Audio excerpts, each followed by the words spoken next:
A vampire king installed cameras to watch his paralyzed triplets, fearing sabotage. Instead, he saw a young maid holding each baby, and their frozen limbs began to move under her touch. What he didn't know, every time she healed his children, she was slowly dying. And he was about to sacrifice eternity to save her. Draven Cole hadn't slept in 47 days. Not that vampires needed sleep, but they craved it. The darkness behind closed eyelids offered escape, a brief reprieve from the weight of immortality. But for the past 6 weeks, every time he tried to rest, he heard them. The mechanical wheeze of respirators, the steady beep of heart monitors, and beneath it all, the terrible silence of 3 infants who should have been crying. His children. His heirs. 3 perfect babies born with lungs that worked and hearts that beat, but bodies that wouldn't move. The doctors called it congenital myasthenic syndrome with an unknown genetic component. Draven called it a curse. Someone had done this. Someone had poisoned his bloodline, and when he found them, death would be a mercy they'd never receive. He stood now in his private office on the eastern wing of the Cole estate, watching installation crews drill holes into mahogany walls that had stood for 200 years. The estate sprawled across 300 acres of Colorado wilderness, far from prying human eyes. Old money, the humans called it. They had no idea how old. "Sir, we're finishing the nursery cameras now," said Marcus, his head of security. The man was human, former Marine, loyal to a fault, and smart enough not to ask too many questions. 16 angles, night vision, audio sensitive enough to pick up a whisper. Good. Draven's voice was cold, controlled. Inside, rage coiled like a snake. "I want every second recorded. Triple redundancy on the servers. If someone is sabotaging my children, I'll have proof." Marcus shifted uncomfortably. "The nurses are saying it's just bad luck, sir. Sometimes these things happen." "Bad luck doesn't strike all 3 children identically." Draven turned from the window, and Marcus took an involuntary step back. Even after 5 years of employment, the man still flinched at direct eye contact. "Good." Fear meant respect. "My children were healthy at birth. Perfect APGAR scores. Then, within 72 hours, complete paralysis. That's not nature, Marcus. That's design." "Yes, sir." "Leave me." Marcus practically fled. Draven returned to the window, watching storm clouds gather over Pikes Peak. The spring evening was cool, pleasant by vampire standards. He should have been celebrating. After 3 centuries of existence, he'd finally found someone worth creating a family with. Sarah. His wife's name still hurt to think. She died in childbirth, not from the delivery itself, but from something the doctors couldn't explain. Organ failure, they'd said. Complete system shut down within minutes of the triplets' birth. He'd held her as she bled out, helpless for the first time in 300 years. Now his children were dying too. Slowly, incrementally, their bodies giving up piece by piece. The best pediatric specialists in the country had examined them. All said the same thing. The paralysis was permanent, progressive, and eventually fatal. The babies would suffocate when their respiratory muscles stopped working. 6 months, maybe a year. Unacceptable. His phone buzzed. A text from Marcus. "Cameras live. Access code sent to your secure email." Draven moved to his desk, an antique from Vienna that he'd won in a card game in 1842. His laptop looked absurd on its ornate surface, ancient and modern, like himself. He logged into the security system, and his screen divided into 16 panels, all showing the same room. The nursery was white and sterile as a hospital. 3 medical cribs formed a triangle in the center, each surrounded by monitoring equipment. Tubes, wires, machines keeping 3 tiny bodies alive. Nurses moved between them with practiced efficiency. The night shift, Karen Morrison, late 50s, 30 years in neonatal care. David Huang, younger, former NICU specialist from Denver General. Both thoroughly vetted, both expensive, both useless. Draven watched them work, checked vitals, adjusted IVs, made notes on tablets. Professional. Compassionate, even. But the babies remained still as dolls. He fast-forwarded through the footage. Days blurred past. Different nurses, same routines. Nothing suspicious. Nothing helpful. Then, at 2:37 a.m. on Thursday morning, something changed. Draven sat up straighter, his hand freezing on the mouse. A young woman had entered the nursery, not through the main door the nurses used, but through the service entrance that led to the kitchen. She wore a simple gray dress, standard uniform for the estate's housekeeping staff. Dark hair pulled back in a bun. Small, maybe 5'3", slender build. He zoomed in on her face, but she kept her head down. The angle was wrong. She wasn't supposed to be there. Housekeeping had strict orders. No one entered the nursery except medical staff. No exceptions. The woman approached the first crib, Ethan, his oldest by 3 minutes. She looked over her shoulder, checking if anyone watched, then reached through the crib bars with trembling hands. She touched Ethan's tiny arm, her fingers gentle, hesitant. Then she closed her eyes. Draven leaned closer to the screen, his ancient heart beating faster. What was she doing? Praying? Some kind of ritual. Ethan's fingers moved. It was subtle, just a twitch, barely visible even on the high-definition feed. But Draven had watched these children for 47 sleepless days, memorizing every inch of their motionless bodies. That finger had moved. He was certain. The woman jerked her hand back, gasping. Even without audio, he cursed himself for not demanding it sooner. He could see her shock. She staggered back from the crib, gripping the edge of a counter for support. Her whole body shook. She stood there for 3 minutes, breathing hard. Then, impossibly, she moved to the second crib. Olivia, his daughter, his only girl. The woman repeated the process. Gentle touch, closed eyes, stillness. Olivia's foot twitched. The woman nearly fell.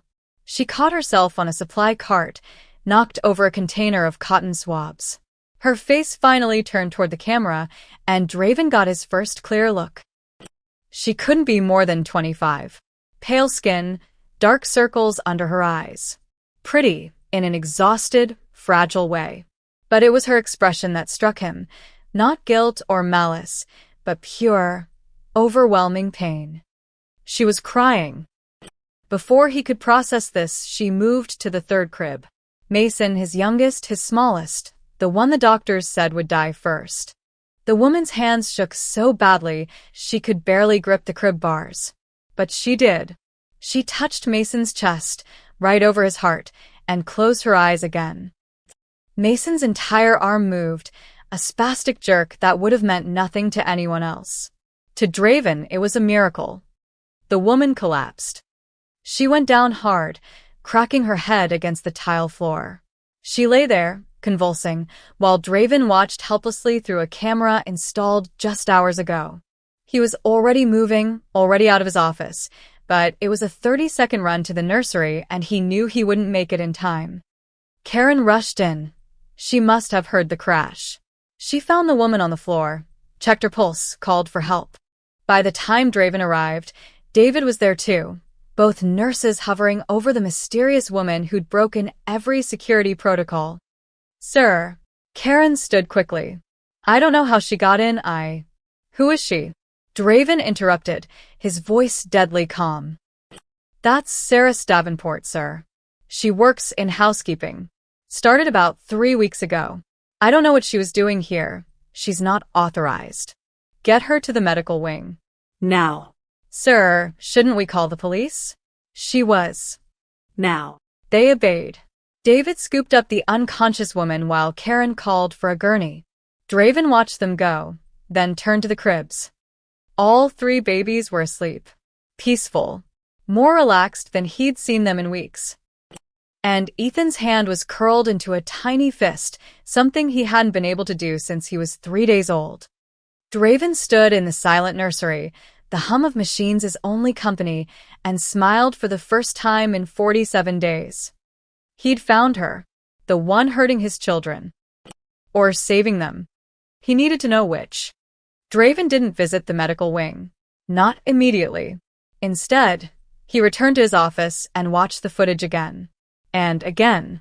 12 times in total, analyzing every frame, every microsecond of movement. The pattern was unmistakable. Saris touched his children. They moved, and she collapsed. Cause and effect. But what mechanism? Magic didn't exist. He'd spent 3 centuries confirming that fact. Vampirism was biology, not mysticism. A virus that rewrote DNA, granted immortality, demanded blood. Science, however, strange. So what was this? He pulled up Saris Davenport's employment file. 24 years old. Born in a small town called Ashford, Montana. Population 800, now abandoned according to Google. No living relatives listed. Previous employment. None documented. References. A single priest from Billings who'd vouched for her character. Social security number checked out. Background screening came back clean. Too clean. Nobody had a history this blank unless they were running from something. Draven picked up his phone, then set it down. Marcus would ask questions. Better to handle this himself. He waited until sunset. Old habits died hard, then made his way to the medical wing. It occupied the mansion's original servants' quarters, converted 15 years ago when he'd realized immortality didn't prevent accidents. The staff thought it was for them. Really, it was for covering up the occasional vampire injury that would raise questions at human hospitals. Dr. Patricia Chun met him at the entrance. Human, 63, discreet, and expensive. She'd patched up knife wounds, gunshots, and things that shouldn't exist without ever filing a police report. She's stable, Patricia said without preamble. Severe dehydration, malnutrition, signs of chronic fatigue. Her blood work is unusual. Unusual how? High cortisol levels, elevated white blood cell count, markers consistent with autoimmune disorder. But inconsistent patterns. It's like her body is fighting itself and something else simultaneously, Patricia frowned. Mr. Cole, this girl is very sick. She needs specialists, not. She stays here. No outside doctors. Patricia's jaw tightened, but she nodded. She'd learned not to argue. Room 7. She woke up an hour ago, refused pain medication, and hasn't said a word. Draven found room 7 at the hallway's end. He dismissed the nurse stationed outside, young Tyler something, too curious for his own good, and entered alone. Saris sat upright in bed, still wearing the gray housekeeping dress, now stained with blood from her head wound. Her dark hair fell loose around her shoulders. Up close, she looked even younger. Fragile, but her eyes were old. They tracked him with the wariness of prey watching a predator. Smart girl.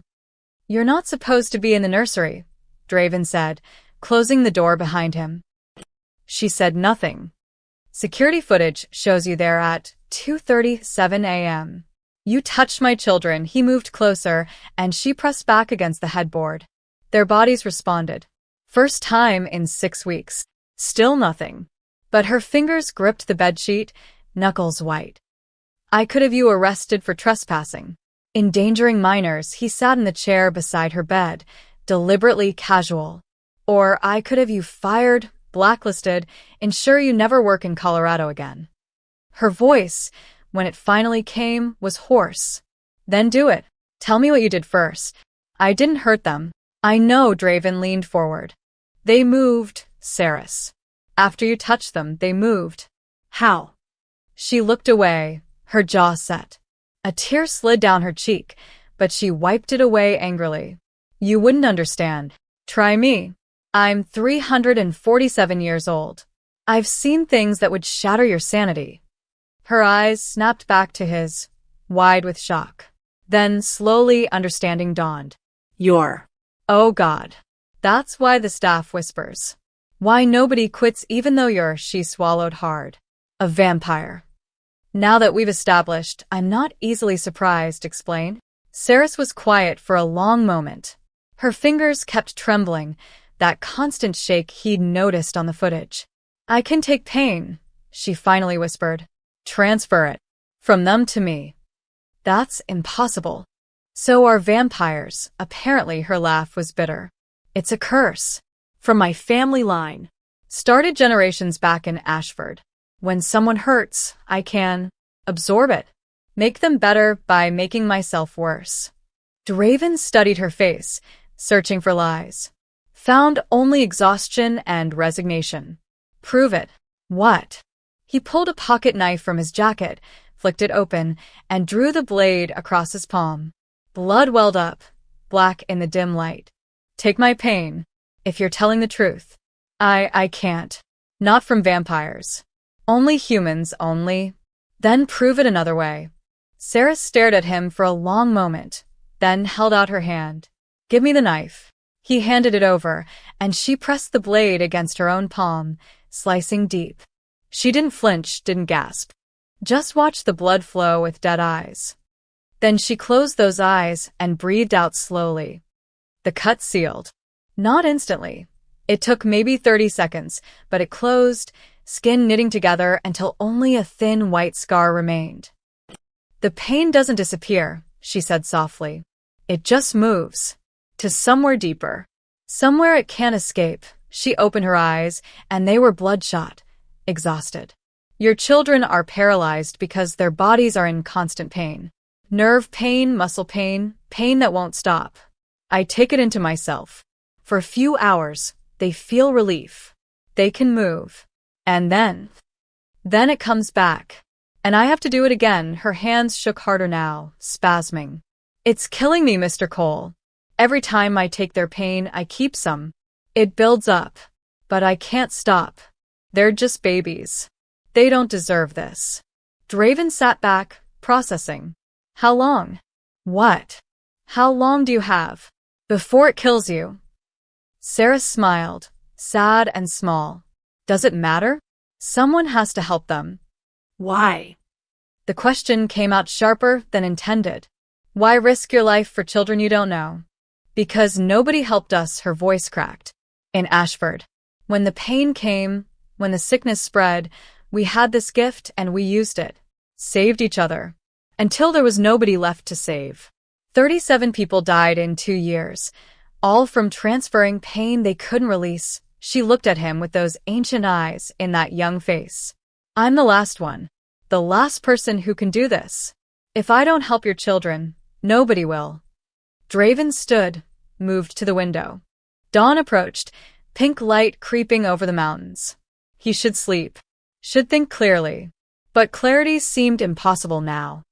You'll stay here, he said finally. In the mansion. I'm assigning you to the nursery officially. Full-time position, triple your current salary. I don't want money. I don't care what you want, he turned back to her.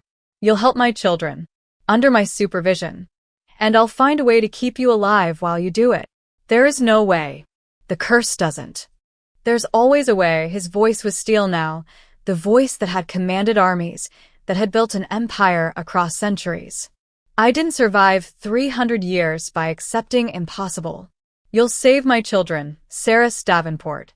And I'll save you. She looked at him like he was insane. Maybe he was.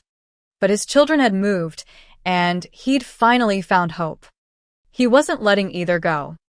Dr. Raymond Foster arrived at the Cole estate with an entourage of 6 specialists for assistance and enough medical equipment to stock a small hospital.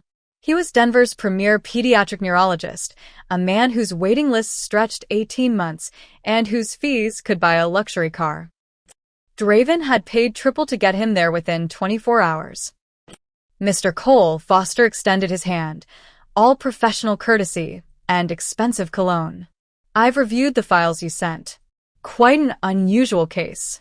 I'm eager to examine the children. Of course, Draven shook his hand, matching the man's crushing grip with effortless pressure. My staff will show you to the nursery. He'd spent the morning preparing for this, coaching the nurses, adjusting schedules, and most importantly, keeping Saris locked in her room. She'd protested weakly, said the babies would suffer without her. He'd ignored her. This charade required careful timing. Foster's examination took 3 hours. Draven watched on the security feeds, studying every test, every measurement, every frown of concentration. The doctor was thorough, methodical, and increasingly puzzled. His team ran blood work, did ultrasounds, checked nerve conductivity. Finally, Foster emerged, his team trailing behind with tablets and charts. Well, Draven kept his voice neutral, bored even. A concerned father, but not desperate. Never desperate. Mr. Cole, I'll be direct. Your children's condition is permanent. Foster pulled up X-rays on his tablet. The myelin sheaths on their nerve fibers are degraded. Without those protective coverings, electrical signals from the brain can't reach the muscles properly. It's like trying to send electricity through damaged wires. Can it be repaired? Not with current medical technology. Gene therapy is experimental at best, and even then, Foster shook his head. I'm sorry. These children will never walk, likely never move beyond reflexive actions. Their life expectancy is severely limited. Draven let silence stretch between them. Let Foster squirm slightly. I see. There are quality-of-life measures we can implement. Better equipment, therapy protocols that might prevent further deterioration. And if someone told you they'd seen improvement? Movement where there shouldn't be. Foster's expression shifted to practice sympathy. Mr. Cole, I understand how difficult this is. Parents often see what they wish to see. A muscle spasm can look like intentional movement. It's natural to hope. I didn't say I saw it. I asked a hypothetical. Right. Well, hypothetically, Foster glanced at his team, who all wore matching expressions of professional pity. It would be impossible. The damage is structural, permanent. No intervention, medical, surgical, or otherwise, could restore function. And certainly no human being could influence it through simple touch or proximity. No human being, Draven repeated softly. Exactly. This isn't a condition that responds to alternative treatments. I've seen desperate parents try everything. Acupuncture, crystals, faith healers. Foster's tone was gently condescending. Nothing works because nothing can work. The biology simply doesn't allow it. Draven nodded slowly, thanked him with appropriate gravity, and wrote a check that would fund Foster's research for a year. The doctor and his entourage left with promises to send detailed reports and recommendations. The moment their cars disappeared down the mountain road, Draven went to Saris's room. She was pacing, her trembling hands pressed against her stomach. How long has it been? 6 hours? They're hurting. I can feel it. Even from here, they're... Get dressed. Proper clothes. Not that uniform. He tossed a shopping bag onto her bed. Items Marcus had purchased that morning under the guise of buying gifts for his niece. You're moving to the East Wing. Suite next to the nursery. What? No, I can't. You're now their official caretaker. 24-hour access.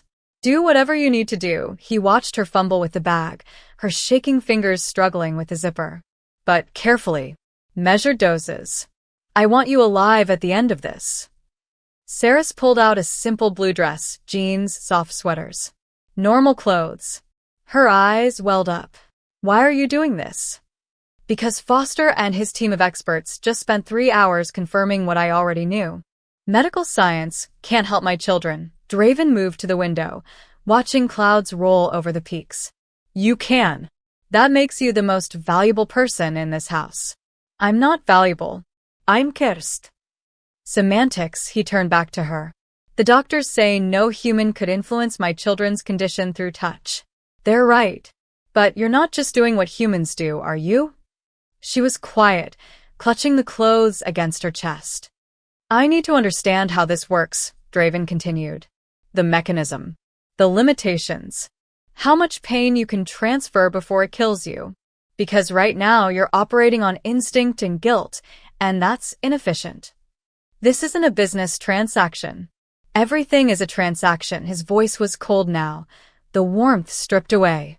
You give my children relief. I give you protection and resources. You survive longer, they suffer less. Both sides benefit. And when I die anyway? Saris's voice cracked. When the curse finally wins. What then?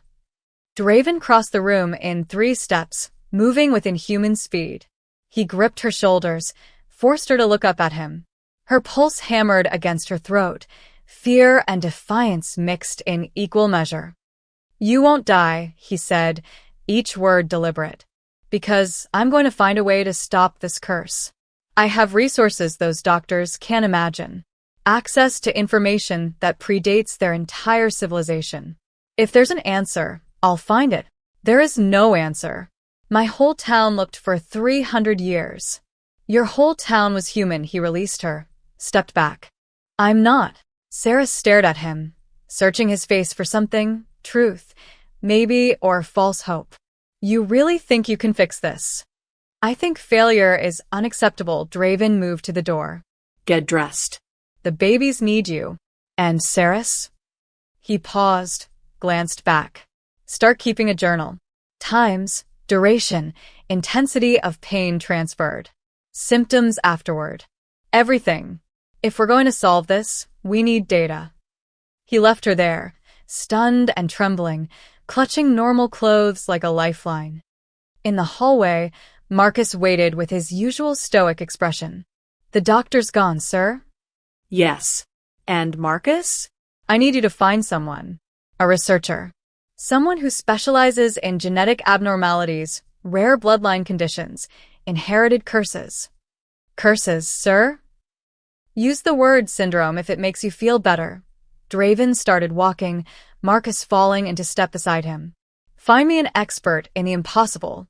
Someone brilliant enough to think outside conventional medicine." "That's a very specific request." "I'm a very specific man," Draven smiled, cold and sharp. "And Marcus?" "They need to be someone who won't ask why a housekeeping girl is dying to save 3 children she barely knows." "Understood, sir." Draven returned to his office and pulled up the security feed. On screen, the babies lay still again, their brief window of relief closed. But now he knew it would open again. Soon. Saris would see to that. And while she bought them time, he'd buy them a cure. The doctors said it was impossible. Draven had built an empire on proving experts wrong. Draven waited 3 nights before summoning her to the throne room. He'd watched her on the cameras, memorizing her routine. Every 4 hours, Saris would enter the nursery, approach each crib in the same order, Ethan, Olivia, Mason, and place her trembling hands on their tiny bodies. The babies would twitch, stretch, sometimes even grasp at the air with fumbling fingers. And Saris would stagger away, paler each time, weaker each time. She never complained, never asked for breaks, just returned to her room, collapsed on the bed, and waited for the pain to subside enough to do it again. It was the most dedicated act of self-destruction he'd ever witnessed. And he'd witnessed many. On the 4th night, at precisely midnight, he sent Marcus to fetch her. Not a request, a command.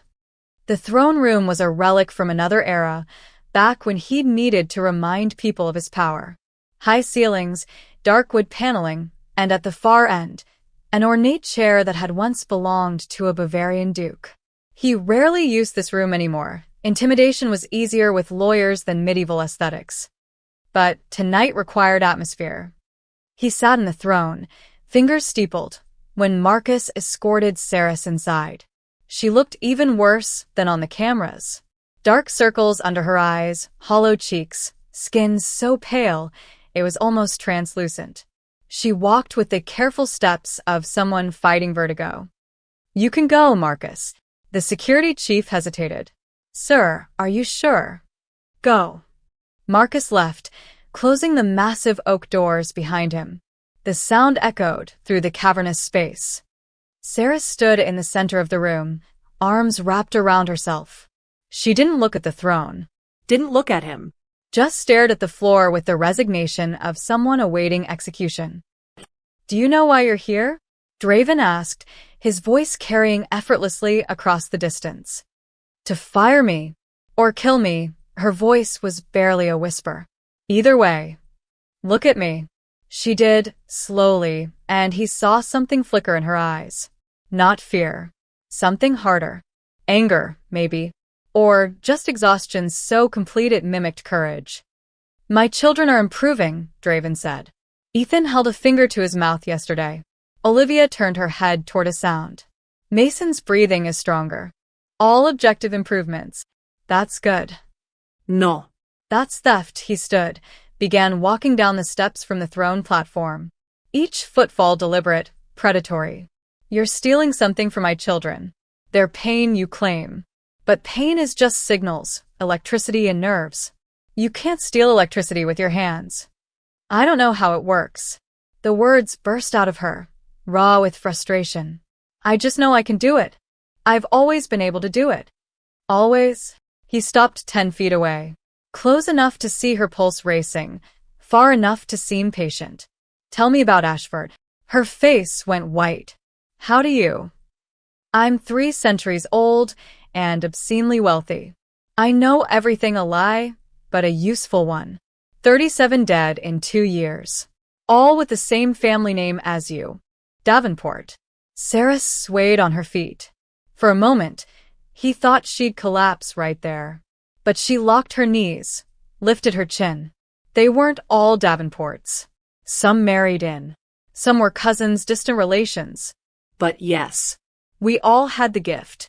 The curse, she laughed hollow. Same thing, really. What happened? What always happens? Someone got sick. Cancer, in my great-grandmother's case. She had a sister who could transfer pain. So the sister took it. Took all of it. Sarah's hands shook violently now. The cancer went into remission. Miracle, everyone said. But the sister started getting sick. Different symptoms, but sick. And when she died, they found another transfer. Another family member. It became tradition. A tradition that killed 37 people. A tradition that saved 63 others. Her eyes blazed now, that anger finally surfacing. Children who would have died from leukemia. Adults who would have suffered for years. We gave them life. We gave them hope.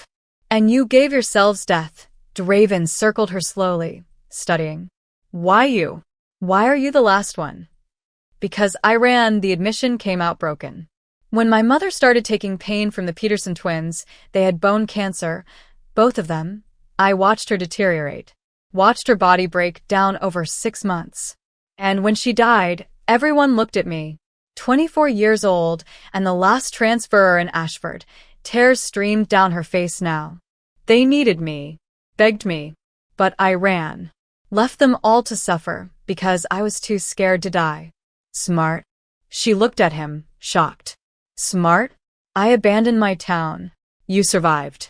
Survival is always smart. He stopped circling, stood directly in front of her. So, why come here? Why risk everything for children you don't know? Guilt. Maybe. She wiped her eyes angrily. Or maybe I'm tired of running. Tired of knowing I can help and choosing not to. Your children are suffering. I can stop that. So I am. Even though it's killing you. Yes. Why? Because someone has to. She was shouting now, her voice echoing off the walls. Because if people like me don't help, then what's the point? Why have this curse if not to use it? I'm going to die anyway, Mr. Cole. We all die. At least this way, I die for something. Draven stared at her, this fragile, furious girl who'd turned self-destruction into martyrdom. She was crying openly now, shaking so hard she could barely stand. But she didn't look away, didn't back down. Stupidly brave. Uselessly noble. Exactly what his children needed. I'm doubling your treatments, he said flatly. What? Every 2 hours instead of 4. More contact, more relief for them. If you're determined to die for my children, let's make it count.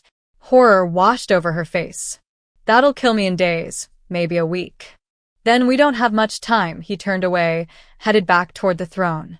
You'll stay in the East Wing. No leaving the estate. I'm posting guards, for your protection, officially. Really, it's to make sure you don't run again. You can't keep me prisoner. I can do whatever I want. He sat, leaned back, every inch the vampire king his ancestors had been. You walked into my home, attached yourself to my children, and made yourself indispensable. That was your choice. Now deal with the consequences. This is insane. This is survival. His voice dropped to deadly calm. My children need you alive and functional.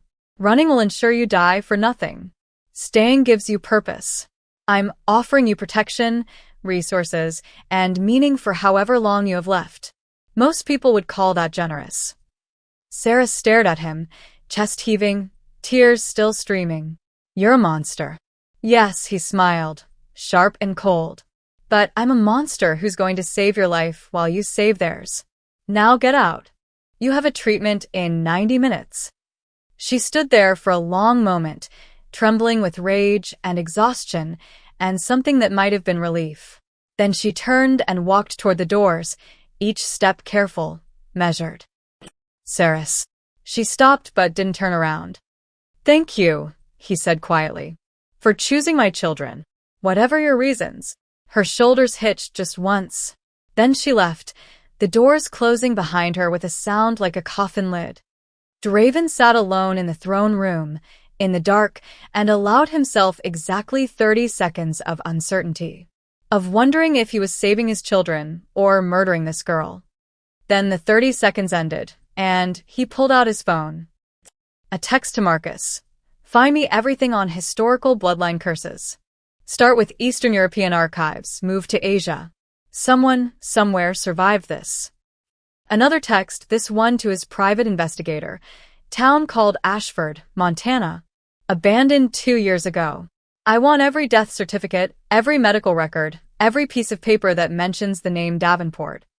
And finally, one to Dr. Chen. Monitor the girl constantly. For fluids, vitamins, anything to keep her functional. I don't care if she protests. Keep her alive. He sent the messages and leaned back, closing his eyes. Somewhere above him, 3 babies slept peacefully, their bodies free of pain for a few precious hours. And somewhere in the East Wing, a girl cried herself to sleep, knowing she'd just agreed to her own execution. Draven didn't sleep at all. He had work to do. The entrance to the vault lay beneath the wine cellar, hidden behind a rack of 1947 Chateau d'Yquem that Draven had won in a poker game with a French nobleman who'd later been guillotined. He moved the rack aside, 300 pounds of wood and glass, effortless, and pressed his palm against the stone wall. The biometric lock was modern. The vault beyond was ancient. Stone steps descended into darkness, carved by hands that had been dust for 6 centuries. Draven didn't need light, but he flicked the switch anyway, watched fluorescent bulbs illuminate a tunnel that predated electricity by half a millennium. The contradiction amused him. Always had. 50 steps down, the tunnel opened into a chamber the size of a small warehouse. Climate-controlled, dehumidified, protected by enough security to guard nuclear codes. Because in many ways, what lay here was more dangerous. Knowledge. The kind that could end the world or save it, depending on who wielded it. Draven had been building this collection for 200 years, ever since he'd realized immortality without understanding was just extended ignorance. The walls were lined with shelves holding books that museums would kill for, original manuscripts, forbidden texts, journals from alchemists and madmen and geniuses who'd all stumbled onto pieces of larger truths. But tonight, he bypassed the main collection and headed for the back corner, where the oldest volumes rested behind reinforced glass. The vampire section. His own history, chronicled by those who'd come before. He unlocked the case and pulled out a leather-bound journal, its pages brown with age. Chronicles of the First Families, written in Latin by someone named Cornelius in 1243. Draven had met Cornelius once, briefly, before the man had walked into sunlight and ended his own existence. He flipped through pages carefully, scanning entries about bloodline creation, the virus that made them, the rules that govern their existence. Nothing about paralysis. Nothing about curses that transferred pain. He set it aside and grabbed another. Then another. Hours passed in silence, marked only by turning pages and growing frustration. Nothing. Finally, he moved to a different section. Older books.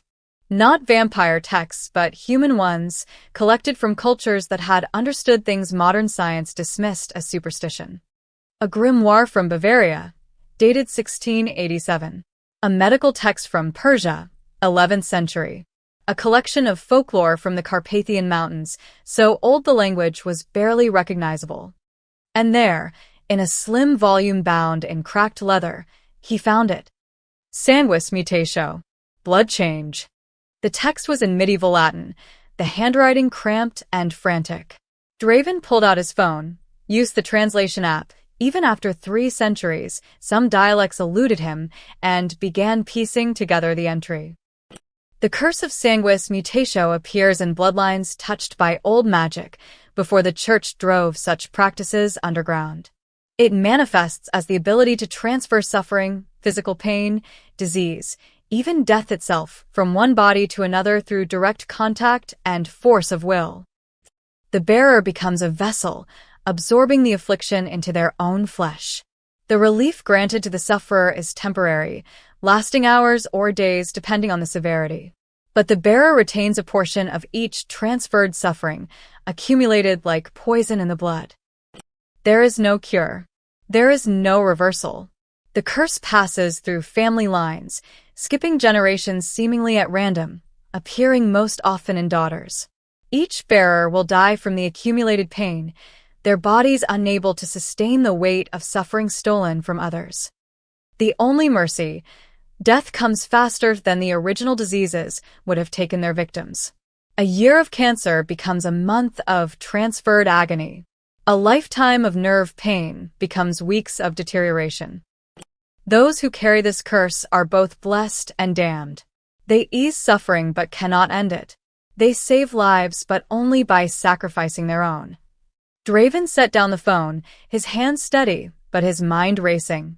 Everything Saris had told him, confirmed by a text written 5 centuries ago. This wasn't supernatural mysticism. It was biological, hereditary, coded into DNA like his own vampirism. And just like his vampirism, it came with rules. He kept reading, searching for loopholes, exceptions, anything useful.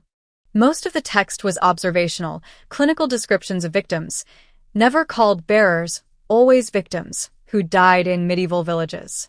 But near the end, one passage made him stop. I have observed 3 cases where sanguis mutatio bearers survived longer than expected. In each instance, the bearer had ceased taking new suffering and was sustained by another who had access to old remedies. One case involved a vampire's blood, given willingly, which slowed but did not stop the deterioration. The bearer lived an additional 6 months before succumbing. Note: the vampire involved was later executed by church hunters. His name is lost to history. Draven read the passage 3 times, his ancient heart beating faster. Vampire blood, given willingly. 6 additional months. It wasn't a cure, but it was time. He pulled out his phone, snapped photos of every page, then carefully returned the book to its shelf. His hands moved automatically, muscle memory from centuries of research, while his mind calculated possibilities. 6 months. Maybe more, if the text was conservative. Maybe less, if Saris was already too far gone. But enough time to find a real solution. Enough time to search every archive, consult every expert, chase down every lead. Enough time to save her while she saved his children. He was halfway back up the stairs when his phone buzzed. A text from Dr. Chen. Subject experiencing severe tremors. Recommending immediate 4 fluids and sedation. Another text seconds later from Marcus. The girl collapsed in the nursery. Babies are crying. Should I call emergency services? Draven took the stairs 3 at a time, moving with inhuman speed. He burst through the wine cellar, past startled kitchen staff, and reached the nursery in under a minute. Saris lay on the floor between the cribs, convulsing. Her eyes rolled back, foam flecked her lips, and her body jerked with spasms that looked like seizures. Dr. Chen knelt beside her, checking vitals, while Marcus hovered nearby looking helpless. Above them, the babies screamed. Actually screamed, their voices raw and terrified, their bodies thrashing in the cribs with more movement than they'd shown since birth. "Sir, I need to call," Dr. Chin began. "No," Draven knelt beside Saris, pushed the doctor aside. "How much pain did you take this time?" he demanded, even though she clearly couldn't answer. Her eyes focused briefly, found his face. Her lips moved, forming words without sound. All of it. They were hurting so much. Then she was gone again, lost to the seizures. Draven looked up at his children, thrashing and screaming, finally moving like normal babies. Full range of motion, strong lungs, healthy reflexes. Everything he'd wanted. Bought with this girl's life. "Get her to the medical wing," he ordered. "For fluids, oxygen, whatever she needs. And prep my office. I need equipment brought up from the vault." "Sir, what equipment?" "Medical kit. Needles, tubes, storage bags." He stood, his decision already made. "And someone call the baby's night nurse. They're going to need feeding." Because they could cry now, could move, could show hunger instead of lying still as dolls. Saris had done that. Had taken every ounce of pain from all three babies simultaneously, absorbed enough suffering to break her body. And Draven was going to save her for it, even if it meant bleeding himself dry. Marcus and Dr. Chin carried Saris away while nurses rushed in to calm the babies. Draven stayed long enough to watch Ethan grab a nurse's finger, grip it with surprising strength. Olivia turned her head toward a voice. Mason kicked his legs, crying lustily. "Perfect. Beautiful. Alive." He left the nursery and headed for his office, pulling out his phone. One text, to himself a reminder. Sanguis mutatio, vampire blood buys time. Start treatments tonight. He'd spent 3 centuries avoiding human attachments, knowing they'd die while he continued. Apparently, he'd never learned the lesson. But if saving 1 human girl meant saving 3 vampire children, then the math was simple. He just hoped Saris would forgive him for what came next. They arrived at dawn, 3 black SUVs rolling up the mountain road like a funeral procession. Draven watched from his office window, coffee in hand, a human affectation he'd never quite abandoned, and allowed himself a moment of profound irritation. He'd known this was coming. The moment he'd tripled blood shipments to the estate, someone in the supply chain would notice. Someone would talk. And the High Council would come asking questions. Lord Kale emerged from the lead vehicle, tall and severe in a charcoal suit that probably cost more than most people's cars. Behind him came Elena Vasquez and Thomas Brennan, the other 2 council members who govern vampire affairs in the Western Territories. All old, all powerful, all extremely inconvenient. Marcus met them at the entrance. Through the security feed, Draven watched his security chief maintain professional composure while 3 apex predators invaded his employer's home. "They're demanding to see you, sir," Marcus said through the phone. "I tried to schedule something, but let them in. Conference room. I'll be down in 5 minutes." "Sir, should I?" "Just them, Marcus. No staff present." He finished his coffee slowly, deliberately. Let them wait. Power was as much about patience as force. When he entered the conference room, all 3 council members stood. Not out of respect. Vampires didn't do respect, but because standing gave tactical advantage. Ready to fight or flee. Always prepared. Draven, Kale's voice was smooth, cultured, with the faint accent of someone who'd learned English in the 1800s. "Lovely to see you. Though I wish it were under better circumstances." Kale. Helena. Thomas. Draven took his seat at the head of the table, forced them to sit or remain standing awkwardly. They sat. "What brings the council to Colorado?" Concern. Elena leaned forward, her dark eyes sharp. She'd been turned during the Spanish Inquisition, had survived by being smarter and more ruthless than her hunters. "Your blood shipments have tripled in 6 weeks. That's not normal consumption for a single vampire and his household staff. I'm aware of my own purchasing habits." "Then you're aware," Thomas cut in, his southern drawl deceptively lazy, that such dramatic increases trigger automatic audits. We need to ensure the blood supply isn't being wasted or diverted to unauthorized purposes. Draven smiled, cold and sharp. Unauthorized purposes, such as creating new vampires without council approval. Kale's voice was steel now. Housing unauthorized vampires. Running experiments. The council takes these matters seriously, Draven. You know this. I'm not creating anyone.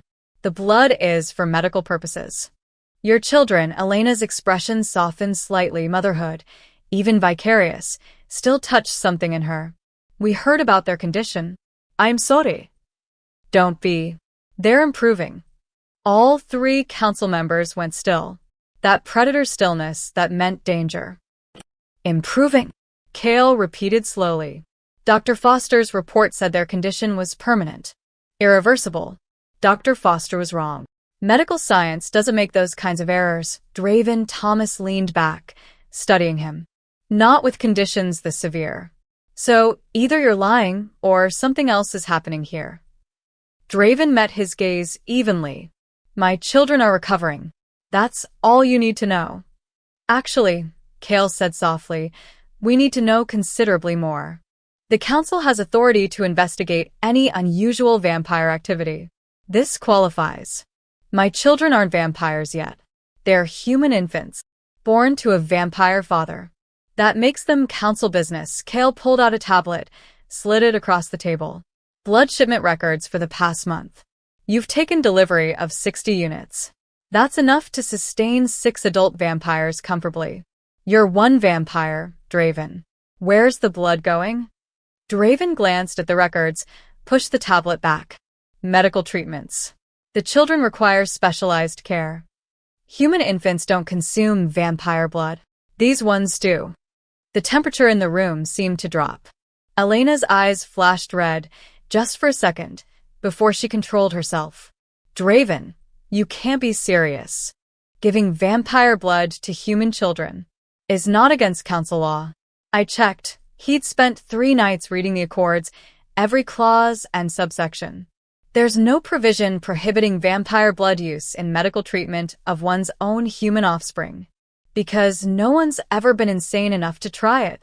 Thomas was on his feet now. You don't know what that blood will do to them. They could turn early or worse. Or they could live, which they wouldn't otherwise. Draven stood slowly, let his full presence fill the room.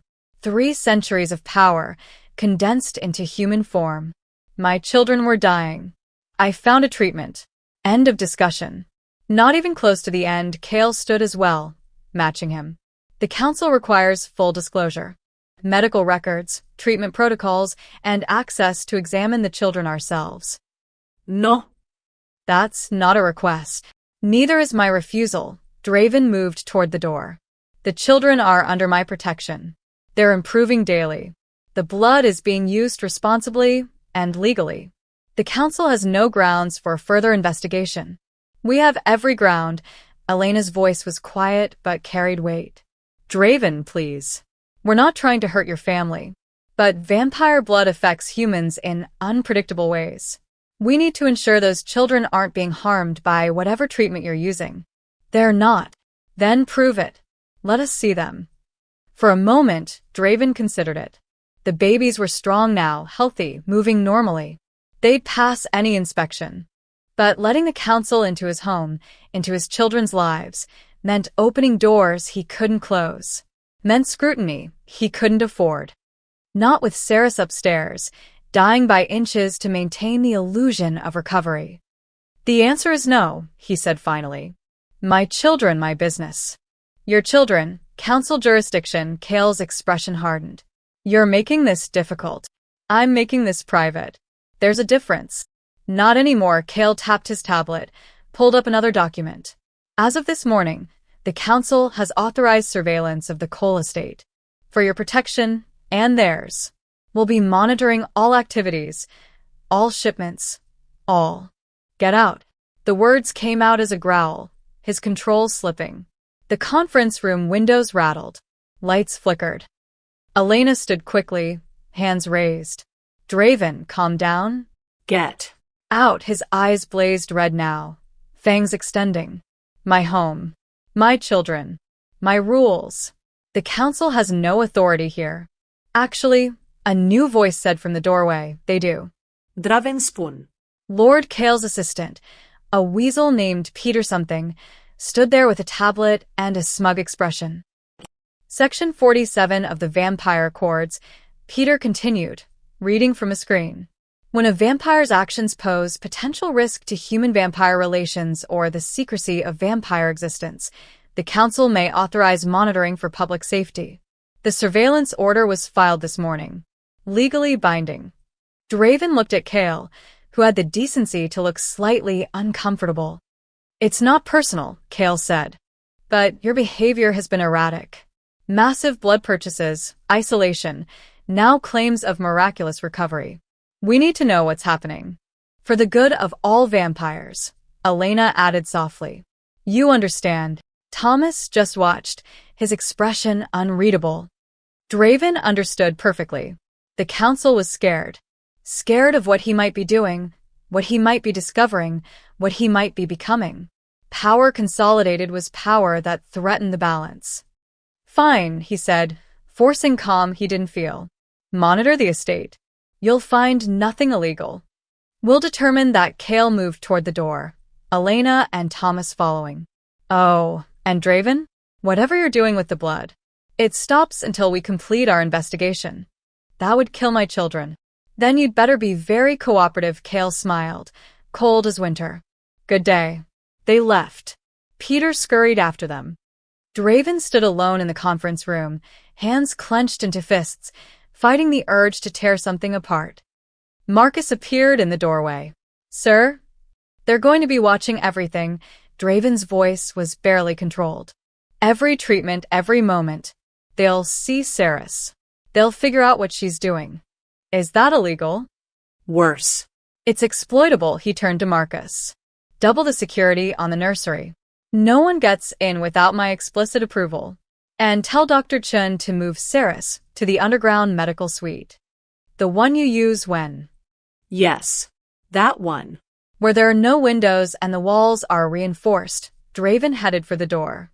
If the council wants to watch, let them watch the nursery. They won't see what's actually keeping my children alive. And what about the blood shipments? Draven smiled, sharp and dangerous. Let them stop the shipments. I have enough stored to last months. By the time they realize we're not using it on the babies. He left the sentence unfinished. Let Marcus draw his own conclusions. Because the truth was simpler and more dangerous than the council imagined. The blood wasn't for the babies. It was for keeping Ceres alive while she saved them. And Draven would burn the council to ash before he let them interfere. The scream came at 3:47 a.m. Draven was in the library, researching Scandinavian folklore about pain transfers, a lead that had gone nowhere, when he heard it through the security feed. A nurse. Young, relatively new, someone named Ashley or Amber. She was screaming for help. He moved without thought, without calculation. Just speed. Down 2 hallways, up 1 flight of stairs, through the nursery doors hard enough to crack the frame. The scene registered in pieces. 3 babies, awake and alert, stretching tiny limbs and cooing. Perfect. Healthy. Alive. And Ceres, collapsed on the floor between their cribs, convulsing violently. Blood poured from her nose, her ears. Her eyes had rolled back, showing only whites. The trembling that had plagued her for weeks had escalated into full-body seizures. I walked in and she was, the nurse, definitely Ashley, was backing toward the door, her face pale with horror. Should I call 911? No. Draven dropped to his knees beside Ceres, checking her pulse. Rapid, irregular, barely there. Get Dr. Chun. Now. Ashley ran. Draven carefully turned Ceres onto her side, basic first aid from a century of watching humans die. She was burning up, fever so high he could feel it radiating off her skin. More blood leaked from her nose, and when she coughed, dark clots spattered the pristine white floor. Ceres, he kept his voice low, calm, though his hands were anything but steady. "Can you hear me?" Her eyes found his face, focused briefly. Her lips moved. "Too much," she whispered. Took. "Too much. Wanted them. To be normal. Just for tonight." "You fool," the words came out harsher than intended. "I told you to be careful. To measure." There. "Babies," she smiled, blood on her teeth. "They don't understand careful." Above them, Ethan giggled. Actually giggled, the sound pure and joyful. Olivia was grasping her toes, pulling them toward her mouth with the uncoordinated enthusiasm of a healthy 6-week-old. Mason was kicking his legs, watching the mobile above his crib with wide, alert eyes. All three, moving like they'd never been paralyzed at all. And Saris was dying for it. Dr. Chen rushed in, medical bag in hand, Tyler close behind with equipment. Jesus Christ, Shembriated, Knieling Bezide Seris. Her temperature's at least 106. She's going into toxic shock. "Fix it. Mr. Cole, I can't just." "Fix it." His voice cracked the windows, made the baby start crying. He didn't care. "Whatever it takes. Do it." Chun worked quickly, efficiently. For line in, fluids running. Oxygen mask. Medication to control the seizures. But Draven could see the truth in her expression. This wasn't something medicine could fix. "We need to move her," Chin said. "The underground suite. She needs intensive care, possibly life support." "Do it." Draven scooped Saris up himself, cradling her against his chest. She weighed nothing, all bone and fever and desperation. "Tyler, stay with the babies." "Sir, the council's monitors, they'll see." "I don't care." He was already moving, Chin scrambling to follow with the 4-bag. "Let them see." They took the service elevator, the one that descended to the estate's original foundation. Down here, the walls were stone, and the air smelled of earth. No windows. No natural light. Just secure rooms that existed on no blueprint in no public record. The medical suite was state-of-the-art, hidden in a medieval dungeon. Life support equipment next to walls that had witnessed centuries of secrets. Chun and Tyler got Saris onto the bed, hooked her up to monitors. The steady beat of her heart sounded too slow, too irregular. Her temperature kept climbing despite the ice packs they packed around her. "Talk to me," Draven demanded. "What's happening?" Her body's shutting down. Chen checked readouts, adjusted medications. "It's like her immune system is attacking itself. Every organ system is failing simultaneously." The curse, Draven paced, unable to stand still. "She's accumulated too much pain. It's destroying her from inside. That's not medically possible." "Neither are vampires." He stopped pacing, made a decision. "How much blood has she lost?" "Maybe 2 units. "Why?" Chen's eyes widened. No. "Mr. Cole, you can't be thinking. How much would she need to replace what she's lost?" "That's not the issue. Her body is failing, not just her blood supply. Giving her more blood won't." "Vampire blood." He met Chen's eyes. "You've seen what it does. Accelerated healing. Enhanced regeneration. If I give her my blood, you'll turn her into a vampire. Not with small amounts. The texts say." "The texts?" Chin looked at him like he'd lost his mind. "Sir, with all due respect, this girl is dying. Vampire blood might keep her alive, or it might accelerate her death. We don't know. There's no research, no clinical trials. Then we experiment." Draven pulled a scalpel from the equipment tray, sliced his palm open. Black blood welled up, the smell copper and strange. "Calculate the minimum dose. Give her enough to heal, but not enough to turn. I don't know what that amount is." "Then guess." He held his bleeding hand over a collection vial. "Because doing nothing means watching her die, and I'm not doing that." Chin stared at him for a long moment. Then she grabbed the vial, let his blood drip into it. 10 cc's, she said finally. "That's my guess. Enough for enhanced healing, probably not enough for transformation. Probably. Good enough." Draven watched her draw the blood, measure it precisely. "Do it." Chun prepared a syringe, tapped out air bubbles. "If this kills her."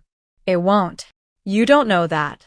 I know doing nothing definitely kills her. He looked down at Saris, her face pale as death, blood still leaking from her nose. And I'm not losing anyone else I can save. Chen injected the blood into Saris's foreline. For a moment, nothing happened. Just the steady beep of monitors, the hiss of oxygen, the rattle of Saris's labored breathing. Then she convulsed. Not like before, this was different. Violent, yes, but purposeful somehow. Her back arched off the bed. Her hands clenched into fists. The monitors went crazy, alarms blaring. She's coding, Tyler shouted. No, Draven grabbed Saris's hand, felt her grip his fingers with sudden, impossible strength. She's fighting. And she was. He could see it in the set of her jaw, the determination in her unconscious face. The vampire blood was working through her system, accelerating everything, the healing and the damage both. It was a race. Recovery versus destruction. Minutes passed like hours. Chun and Tyler worked frantically, adjusting medications, monitoring vitals, doing everything medical science could offer. Draven just held Saris's hand and willed her to survive. Slowly, impossibly, her temperature began to drop. 106 to 105. 105 to 104. The seizures lessened. Her breathing steadied. The blood flow from her nose stopped. At 4:23 a.m., her eyes opened. They were still brown, still human. Not the red of a vampire. Not yet. Did it work? She whispered, her voice raw. The babies?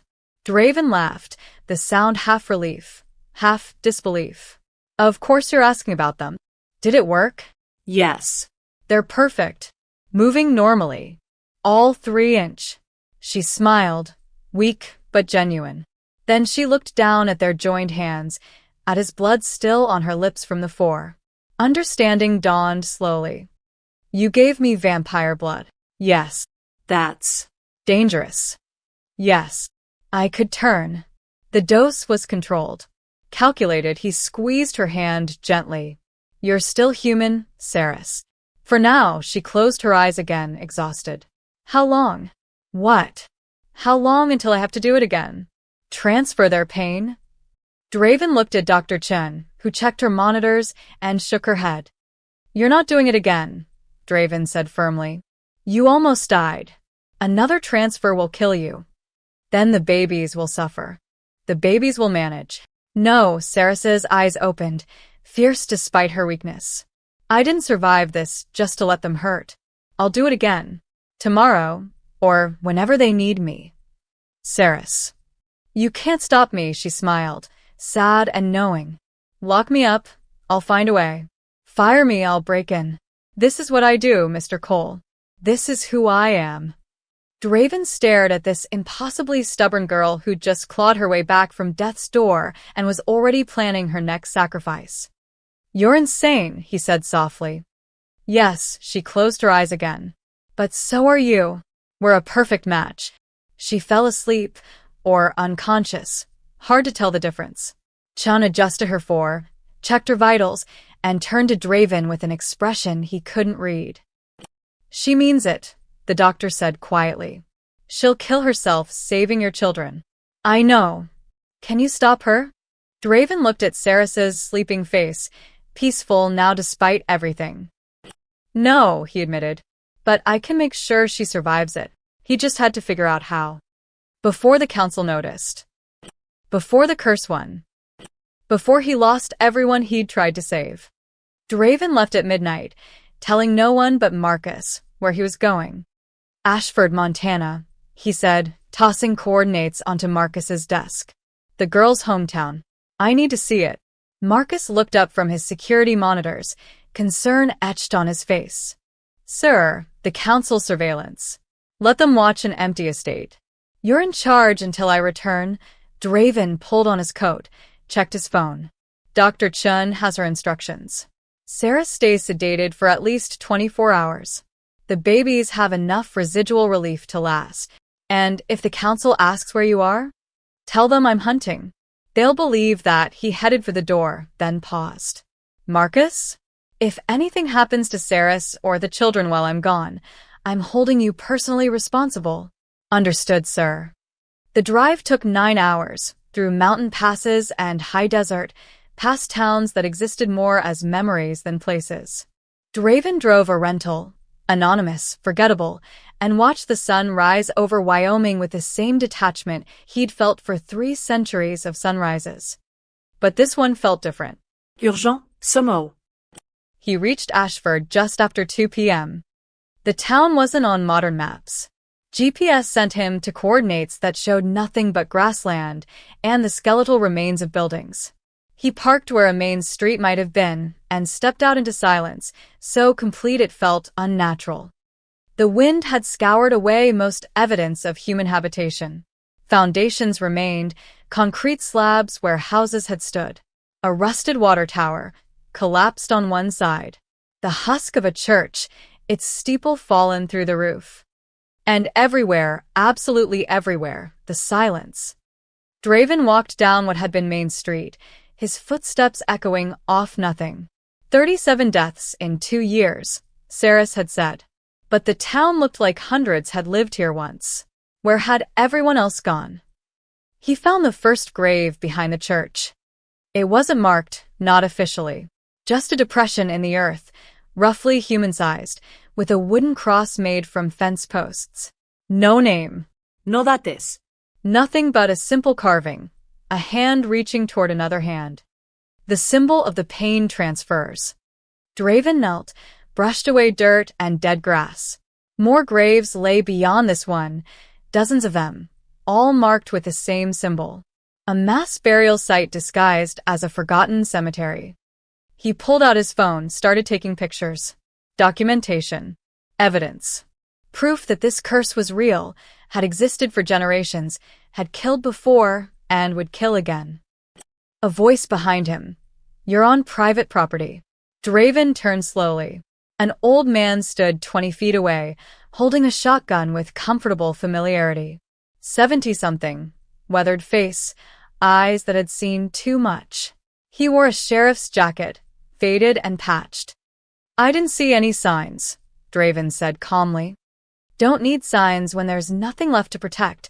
The man lowered the gun slightly, studying Draven with sharp attention. You're not from around here. And you're not a journalist. Had plenty of those 5 years back when the evacuation happened. So what are you? Someone looking for answers. About Ashford? The old man spat into the dirt. Ain't nothing here but ghosts and bad memories. I'm looking for information about the Davenport family. The gun came back up. Get out. I'm not here to cause trouble. I just want to understand. I said get out. The man's hands shook now, rage and grief mixing. You people already took everything. Took our town, took our families, took our goddamn souls. There's nothing left for you to study. Draven raised his hands, non-threatening. I know Saris Davenport. She's alive. She's helping my family. The gun wavered. Saris? The name came out broken. Little Saris survived. You knew her? Knew her? The man laughed bitterly. I'm Sheriff James Davenport. Her uncle. Or I was before she ran. He lowered the gun completely now, suddenly looking decades older. Before we all ran. What happened here? James stared at him for a long moment, weighing something. Then, he gestured with the gun. Come on. I'll show you. But touch anything, and I shoot you. Don't care who you are. They walked through the ruins, James moving with the certainty of someone who knew every stone and shadow. He led Draven to what had been a community center, its walls mostly intact, its windows empty holes. Inside, the walls were covered in photographs. Hundreds of them, pinned up with rusted tacks, protected from weather by the remaining roof. Faces stared out, families, children, old people. All smiling. All dead. The Davenport curse, James said quietly, started with Margaret Davenport in 1687. She could take pain from sick folk, make them well. Everyone thought it was a blessing. He pointed to an old daguerreotype, a stern woman in pioneer dress. Margaret lived to 43. Old age back then. Died peaceful in her sleep. But it didn't end with her. No. The gift passed down. Skipped some generations, hit others hard. By 1950, we had 6 transferers in town. Thought we were blessed. Special, James's voice turned bitter. Then people started getting sick. Cancer, mostly. Mining town, radon in the rocks. And we had people who could help. Who could take that cancer, transfer it, cure it. So they did. James moved to another wall, more recent photos.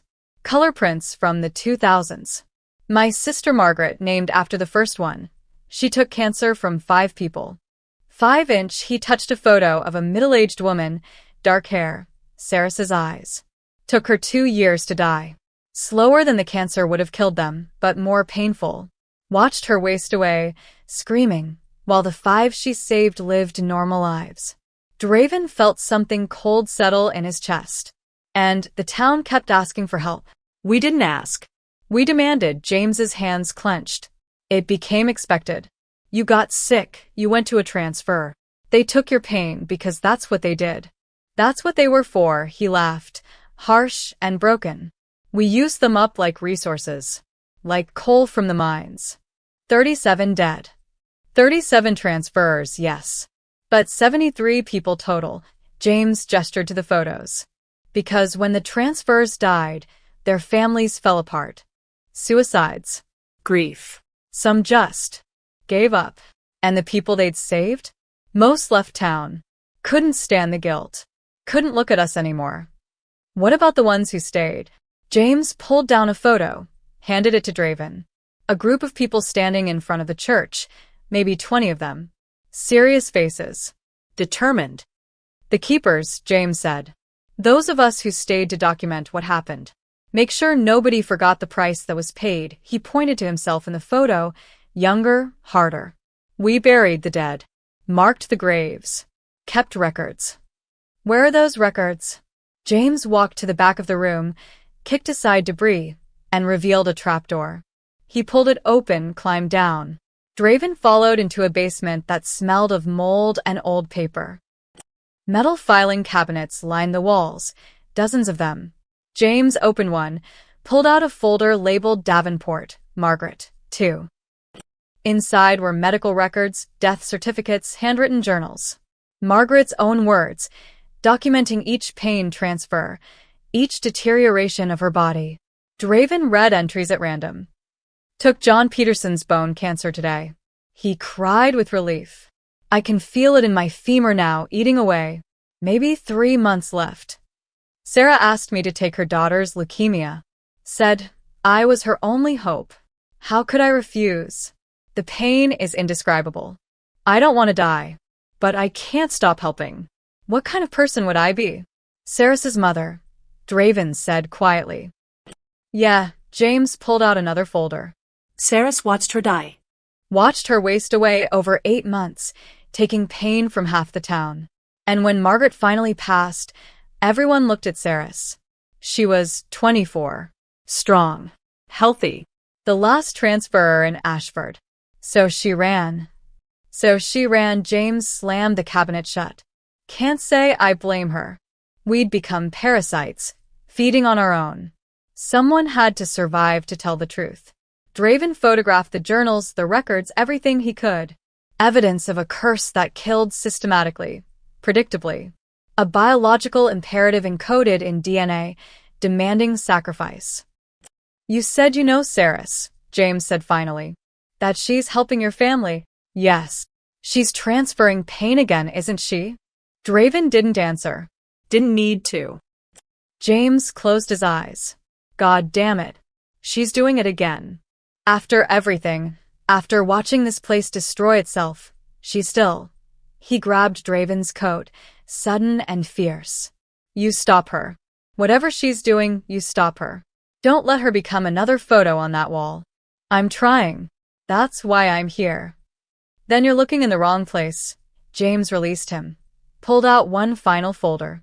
You want to save her? You need this. Inside was a single page, yellowed with age, covered in cramped handwriting. Latin mixed with English, diagrams of human bodies with strange symbols. Margaret the First kept notes, James explained, about the curse, how it worked, how it passed down, and at the end he pointed to the bottom of the page. She wrote about the only person who ever survived it. Draven read the passage, his ancient heart beating faster. The curse cannot be broken, but it can be shared. Thomas Whitmore, vampire of the old bloodline, took half my burden into himself. We lived together for 6 years before he walked into sunrise.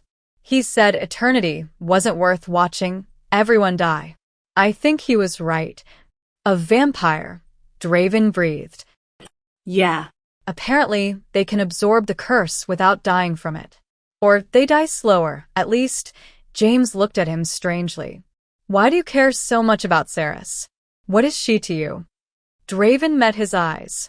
She's saving my children. 3 infants who were dying. She's killing herself to keep them alive. Jesus Christ, James sat down heavily on a filing cabinet. She really is just like her mother. No, Draven carefully folded the page, pocketed it. She's going to survive. Because I'm going to do what Thomas Whitmore did. I'm going to share her burden. You're a vampire. Yes. James laughed, the sound half mad. Of course you are. Why the hell not? He stood, headed for the ladder. Go. Save her. And tell Ceres, he paused, voice cracking. Tell her I'm sorry we failed her. Tell her Uncle James is sorry. Draven climbed out of the basement, out of the building, back into the dying light of late afternoon. He had what he needed. Proof the curse could be shared. Evidence that vampires could survive what humans couldn't. And a name, Thomas Whitmore. He had research to do. And a girl to save. Draven returned to find his estate in chaos. 3 council security vehicles blocked the main entrance. Armed guards, human mercenaries who asked no questions, patrolled the grounds. And standing on his front steps, Lord Kale wore the expression of someone who just won a game Draven hadn't known they were playing. Marcus met him at the gate, his face pale. Sir, I tried to stop them.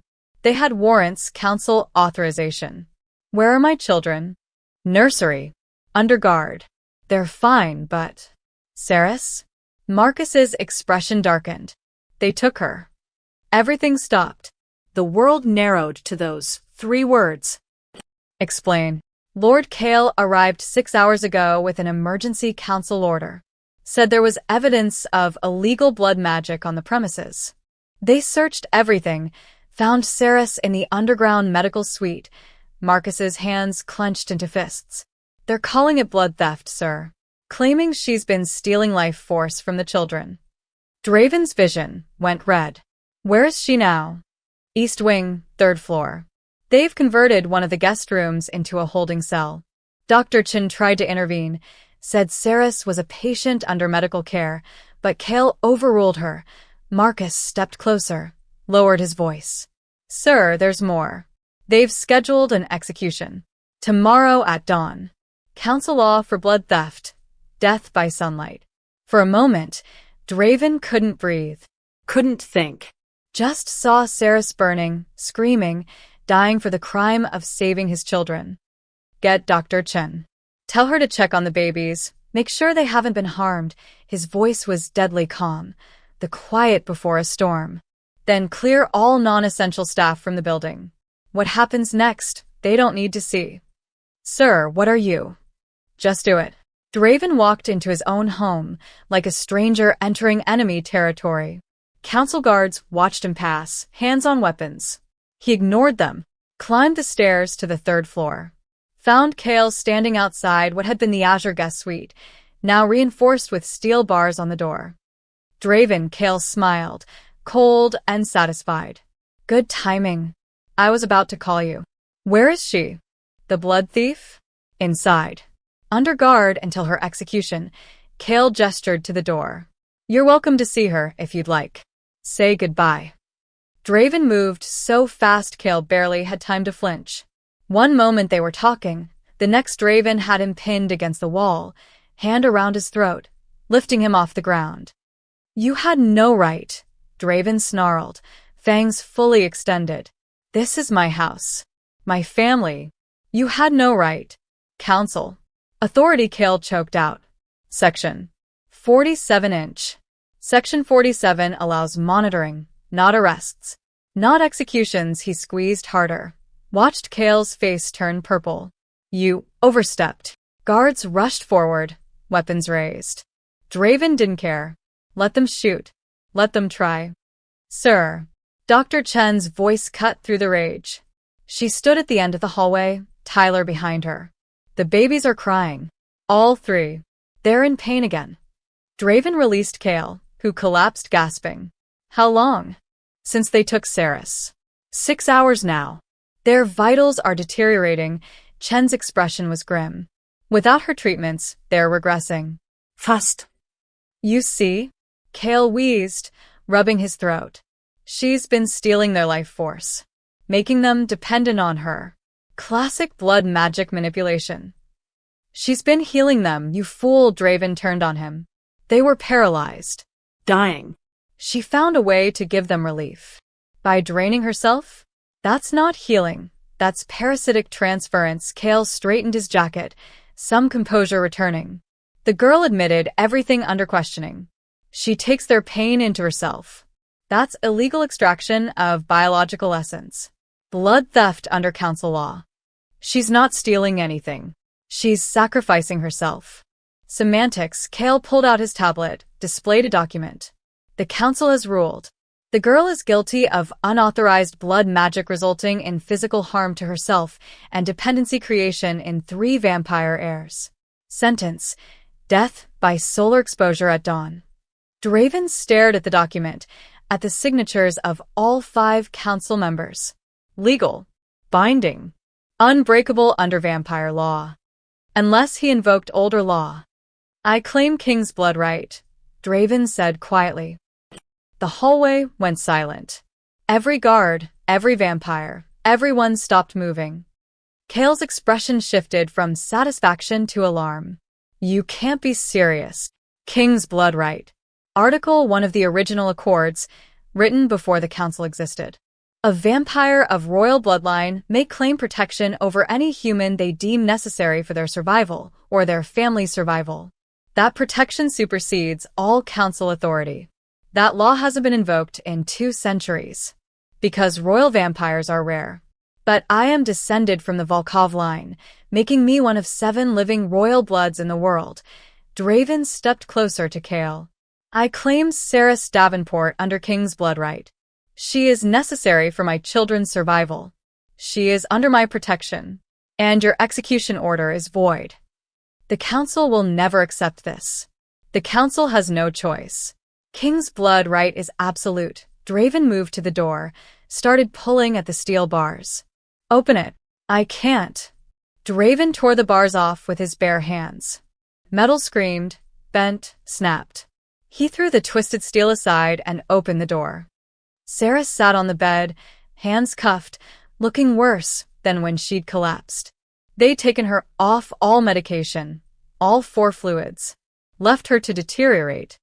Her eyes met his, and she smiled weakly.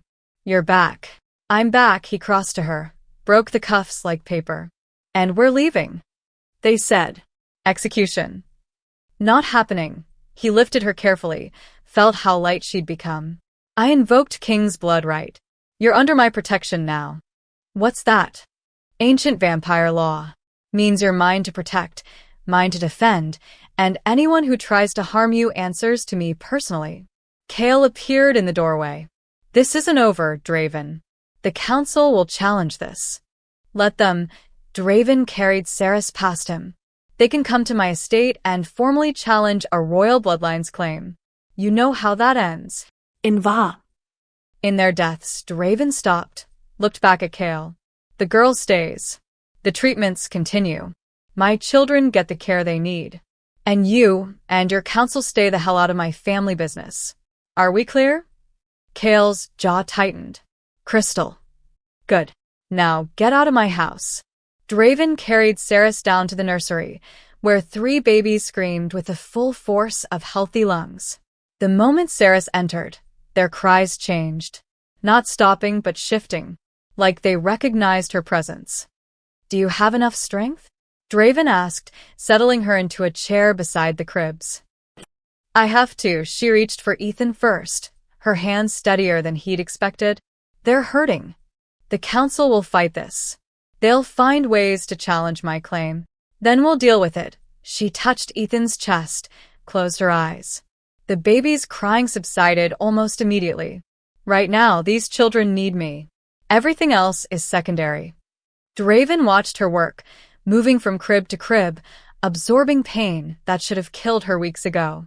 She was thinner than in Ashford's photos, paler than any living human should be. The vampire blood he'd given her was buying time, but not enough. Never enough. I found your uncle, he said quietly. James. In Ashford. Her hands paused. He's alive. Yes. He showed me the records. The graves. Everything. Draven pulled out the page he'd taken, showed her Margaret Davenport's note about Thomas Whitmore. And I found this. Saris read, her expression unreadable. A vampire shared the curse. Took half her burden. She lived 6 more years. And he walked into sunrise. Saris looked up at him. You can't do this, Mr. Cole. You have children. A legacy. You can't sacrifice eternity for me. Watch me. He knelt beside her chair. I'm not watching another person die for my family. Not when I can prevent it. You don't even know if it'll work. The ritual. I'll figure it out. I have Margaret's notes. I have resources. I have time. Do you? She touched Mason now, and the baby sighed with relief. The council won't stop. They'll find loopholes, ways around your king's blood right. And eventually I'll have found a permanent solution. Draven stood, determination settling over him like armor. For now, you're protected. You're alive. And my children are healing. That's enough. Saris finished with Olivia, and all 3 babies settled into peaceful sleep. She slumped in the chair, exhausted but alive. Still breathing. Still fighting. Your uncle told me to tell you something, Draven said. He said he's sorry they failed you. Uncle James is sorry. Tears slipped down Saris's cheeks. He shouldn't be. They didn't fail. They just didn't know how to stop. None of us did. Then we'll learn. Draven helped her stand, supported her weight. Together. Because you're not alone anymore, Saris. You're under the protection of a very old, very stubborn vampire who doesn't believe in impossible. She laughed weakly. You really are insane. Yes. But I'm also right. He guided her toward the door. Now let's get you back on proper medical care before Dr. Chen has my head. They left the nursery together, 3 sleeping babies behind them, and a council full of enemies ahead. But for the first time since Sarah died, Draven felt something like hope. Dangerous, foolish, impossible hope. His favorite kind. Draven found them at dawn. He'd been in his vault, researching the ritual Margaret Davenport had mentioned, when Marcus's panicked call came through. Sir, council guards are at the gate. They have transport vehicles. They're saying... Marcus's voice cracked. They're saying the King's Blood Right challenge was accepted. They're taking Saris to the capital for trial. Draven was already moving. Where is she now? Medical wing. They're loading her onto a gurney. Dr. Chun is trying to stall them, but... He dropped the phone. The East Wing hallway stretched before him, seemingly endless. Council guards filled it, 10, 12, too many. And at the center, Saris on a medical gurney, still hooked to and 4, barely conscious. Lord Kale stood beside her, flanked by Elena and Thomas. All 3 council members united. Draven, Kale's voice was measured, careful. Don't do anything rash. Let her go. We can't. The council voted. Your King's Blood Right claim is being challenged by the European Court. They've demanded Saris's presence at a formal tribunal in Prague. Kale held up a document, official seals gleaming. It's legal. Binding. Even royal blood must answer to the full council. She's dying. She can't travel. Then she'll die in Prague. Elena's voice was softer, almost apologetic. Draven, please. This is bigger than your family. If we allow King's Blood Right to be invoked without oversight, Every vampire with a drop of royal blood will start claiming humans. The system breaks down. I don't care about the system. But we do. Thomas moved forward, hands visible and empty. Let us take her. Let the tribunal decide. If your claim is legitimate, she'll be returned within a week. And if they decide against me? Silence. Draven looked at Ceres, her eyes barely open, her lips moving soundlessly. She was trying to say something. He moved closer, despite the guards tensing. The babies, she whispered. Who'll help them? And Draven understood. The council wasn't just taking Ceres. They were taking his children's only chance at survival. I'll go with her, he said. Absolutely not, Kale stepped between them. You're staying here. The tribunal specifically forbids your presence. They want an unbiased evaluation of the girl's condition and her relationship to your family. She needs medical care. Specialized care. Your people don't understand. We have vampire physicians. They'll keep her stable, Kale nodded to the guards. Take her. They moved forward. Draven's instincts screamed to fight, to tear through them all, to paint the walls with anyone who dared touch what was his. But 12 guards, 3 council members, and Ceres, fragile as glass, caught in the middle. He couldn't risk her in a fight. 1 week, Draven said, his voice deadly quiet. If she's not back in 1 week, I'm coming to Prague, and I won't be negotiating. Understood, Kale gestured, and the guards wheeled Ceres toward the entrance. She reached out weakly, her fingers grasping at air. Draven caught her hand, held it. I'll fix this. The babies will be fine. I'll find another way, he squeezed gently. Just survive, Ceres. Whatever happens, survive. She nodded, then they pulled her away. He stood in the hallway, watching them load her into a medical transport, watching the vehicles disappear down the mountain road.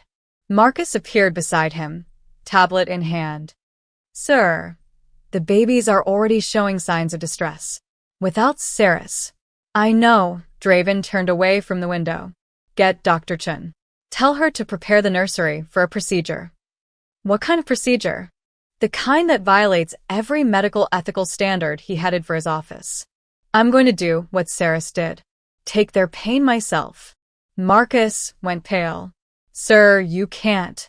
You don't know how. I'll figure it out. She managed it. So will I. She has a genetic curse. You're a vampire. The biology might be completely different. Then I'll adapt. Draven pulled out his phone, started making calls. Get me every book we have on pain management, nerve function, and vampiric healing. And Marcus? Clear the nursery. No staff present. This stays between us. Yes, sir. 2 hours later, Draven stood alone in the nursery, 3 crying babies before him. Their pain was palpable even without Ceres's curse. He could hear it in their cries, see it in their rigid bodies. He'd read Margaret Davenport's notes a dozen times. The mechanism was simple in theory. Touch the sufferer, visualize taking their pain, will it into yourself. In practice, he had no idea if it would work. Draven reached into Ethan's crib first, placed his hand on the baby's chest, closed his eyes, tried to feel what Ceres felt, to connect to that suffering and pull it away. Nothing happened. Ethan kept crying. Draven tried again, focusing harder, imagining the pain as something physical, something he could grab and remove. Still nothing. He wasn't human, didn't have the genetic curse. His biology was fundamentally different. He couldn't do what Ceres did. The realization hit like a physical blow. His children were going to suffer, and he was helpless to stop it. His phone buzzed. A text from an unknown number. The girl is demanding to speak with you. She's threatening to harm herself if we don't allow it. We're making an exception. Video call in 5 minutes. Draven waited, pacing, until the phone rang. He answered immediately. Ceres's face appeared on screen, pale against white pillows. She was in some kind of medical facility, sterile and cold. Her eyes found the camera focused. The babies? She asked immediately. Crying. In pain. I tried to, he stopped, the admission bitter. I can't do what you do. I don't have your curse. I know, she smiled weakly. But you have something else. Vampire blood. Remember? What? Give them your blood. Small amounts like you gave me. It won't transfer the pain, but it'll help them heal faster. Make them stronger. Buy time until... She coughed, the sound wet and painful. Until I can come back. The tribunal will take weeks, probably months. I know how vampire politics work. They'll drag this out, make examples. Her eyes were fierce despite her weakness. So give the babies your blood. Keep them strong. And find that ritual, Mr. Cole. The one Margaret wrote about. Find out how to share the curse. Saris. Promise me, she leaned closer to the camera. Promise you'll save them. Whatever it takes. Behind her, a guard appeared. Time's up. Promise. Saris shouted, then the feed cut. Draven stared at the blank screen, her words echoing. Give them your blood. It was insane. Dangerous. Vampire blood in human children could accelerate their development, could trigger early transformation, could do a dozen things that might harm them. But it might also save them. He looked at the 3 cribs, 3 crying babies, and made his decision. 1 week, he'd told Kale. In 1 week, if Saris wasn't back, he'd go to Prague and burn the tribunal to ash. But until then, he'd do whatever it took to keep his children alive. Even if it meant making them something more than human. Even if it meant damning them to his own cursed existence. He called Dr. Chen. Prep for vampire blood transfusion, he said. 3 infants. Minimal doses. And Chen? If this goes wrong, if they don't survive. They'll survive, Chen interrupted firmly. Because I've seen what you're willing to do for them. And that kind of determination doesn't lose. I hope you're right. He hung up and approached Ethan's crib. Drew a knife across his palm. Black blood welling up. The baby's cries intensified, instinct recognizing predator blood. I'm sorry, Draven whispered. This is going to hurt. But you'll survive. I promise you'll survive. He let a single drop fall onto Ethan's lips. The baby's crying stopped. For a moment, nothing. Then Ethan's eyes opened wide, pupils dilating. His tiny body went rigid, then relaxed. His breathing steadied. Not healed, but stronger. Fighting. Draven moved to Olivia, then Mason. 1 drop each. Watching them transform from screaming to calm. Watching his blood work its strange magic. In Prague, Saris faced a tribunal that would decide her fate. In Colorado, Draven fed his children vampire blood and prayed he wasn't making a terrible mistake. And somewhere in the mountains between them, the clock ticked down. 1 week. 7 days to find a ritual written by a dead woman 3 centuries ago. 7 days to learn how to share a curse that killed everyone it touched. 7 days to save everyone he couldn't afford to lose. Draven looked at his children, stronger now, quieter, but still suffering, and felt something he hadn't felt in 300 years. Fear. Not of death. He'd stopped fearing that centuries ago. Fear of failure. Of watching everyone he loved die while he lived forever. Not this time, he told the empty nursery. This time, everyone survives, even if it killed him. Especially then. The call came on day 6. Draven was in the vault, surrounded by ancient texts and translation software, when his phone rang. Prague. He answered immediately. Mr. Cole, the voice was formal, female, accented. This is Dr. Agnieszka Novak, head physician at the Council Medical Facility. I'm calling about Saris Davenport. His blood went cold. What happened? She's deteriorating rapidly. The accumulated curse is destroying her organs faster than we can treat them. We've tried everything, dialysis, blood transfusions, experimental treatments. Nothing works. A pause. She's asking for you. I'm coming to Prague. Mr. Cole, the tribunal hasn't concluded. I don't care, he was already moving, grabbing his coat, his keys. Keep her alive. I'll be there in 18 hours. I'm not sure we can. She's refusing treatment now. Says it's pointless. Says she'd rather die quickly than slowly. Draven stopped. Put her on. She's very weak. Now. A rustling sound, then Ceres's voice, barely a whisper. Mr. Cole, I'm coming. Hold on. Don't, she coughed, the sound rattling. The babies. How are they? Stable. The vampire blood is helping. But Ceres, you need to. I'm dying, her voice was calm, accepting. I've known since I started. The curse doesn't care about vampire blood or council physicians. It just takes and takes until there's nothing left. Then I'll give you more. As much as you need. It won't work. The sudden strength in her voice surprised him. Don't you understand? This is what the curse does. It kills the bearer. Always. It's not a disease you can cure or a condition you can treat. It's encoded in my DNA, Mr. Cole. It's who I am. Then I'll change your DNA. Draven was at his car now, throwing things in the trunk. I'll turn you. Make you vampire. The curse can't kill what's already dead. Silence on the other end. Then, quietly. Would that work? I don't know. But it's better than watching you die. Mr. Cole, Draven. You can't turn me just to save my life. Vampirism is forever. Immortality. I'd be bound to you, to this existence, for centuries. Maybe millennia. Better than being dead. Is it? Her voice was sad. I watched my mother become a vampire once. A rogue turned her without permission, thinking it would save her from the curse. It didn't. She lived 3 more months, suffering in ways no human should suffer, then walked into sunlight because she couldn't bear it anymore. The curse doesn't care if you're human or a vampire. It just kills slower. Draven gripped the phone so hard the case cracked. Then what do you want me to do? Just let you die. I want you to let me finish what I started.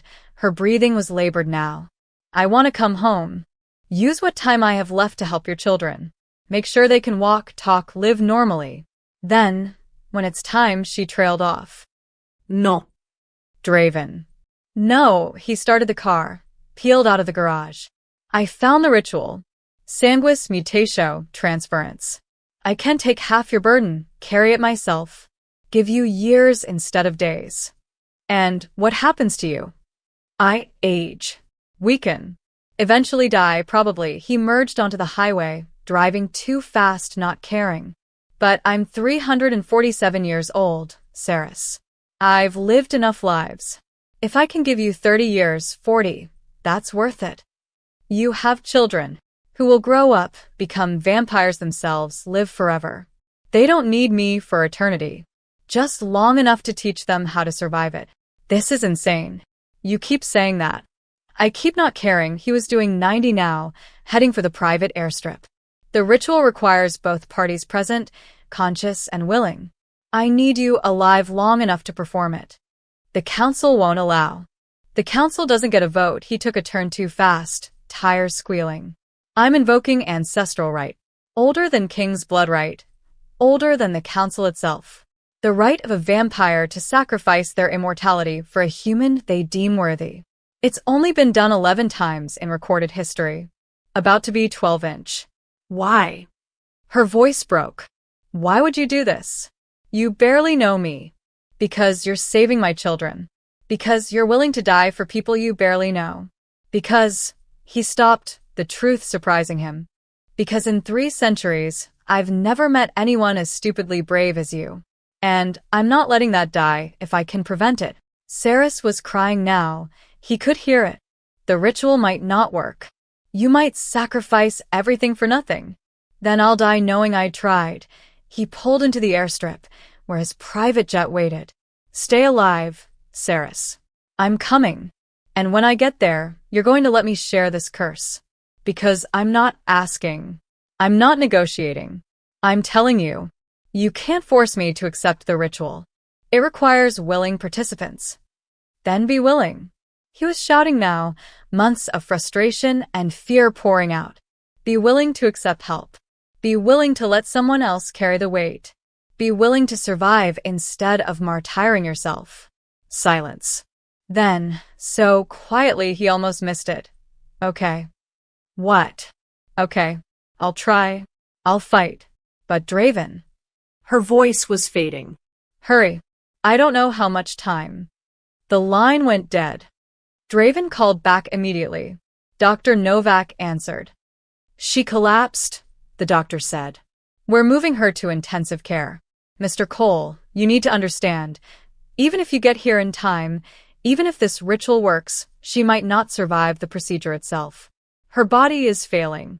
Multiple organs shut down, internal bleeding, brain swelling. She's in a coma now. Keep her alive, he repeated. Whatever it takes. He boarded the jet, and they took off within minutes. Money bought speed. Immortality bought connections. He'd land in Prague in 9 hours, be at the facility in 10. 10 hours. Saris had to survive 10 more hours. He pulled out Margaret Davenport's notes, read the ritual again. It was simple in theory. Both parties cut their palms, join hands, and through force of will, transfer a portion of the curse. The vampire accepts the burden. The human gains reprieve. But it had only worked once in documented history. Thomas Whitmore and Margaret Davenport, 300 years ago. And Whitmore had walked into sunrise 6 years later, unable to bear the accumulated pain. Draven would bear it. He'd bear anything to save Saris. To save his children. To finally, after 3 centuries of taking and consuming and surviving, give something back. He looked out the jet window at the darkness below, stars scattered across infinite black. Hold on, he whispered. Just hold on. In Prague, machines breathed for Saris, pumped her heart, kept her alive through technology and stubborn determination. In Colorado, 3 babies slept peacefully, vampire blood making them stronger, buying them time. And somewhere between earth and sky, a 300-year-old vampire prepared to sacrifice eternity for a girl he'd known less than 2 months. Because some things were worth dying for. And some people were worth becoming mortal for. Even if it meant walking away from forever. Especially then. 3 months later. Draven woke to the sound of laughter. Not crying. Not machines. Not the desperate silence of dying children. Just laughter. Pure, joyful, alive. He opened his eyes slowly, feeling the weight of daylight against his eyelids. Daylight. That still surprised him. 3 months since the ritual, and he still woke expecting darkness, expecting the familiar embrace of night that had defined 3 centuries. Instead, sunrise. Always sunrise now. He sat up in bed, joints aching in ways they never had before. His left knee protested, arthritis, Dr. Chun had said. Impossible for a vampire. But he wasn't entirely vampire anymore. The curse had changed him, aged him, made him something in between. Human enough to hurt, vampire enough to survive. The laughter came again from downstairs. Children's voices. His children. Draven dressed slowly, his fingers fumbling with buttons that used to be effortless.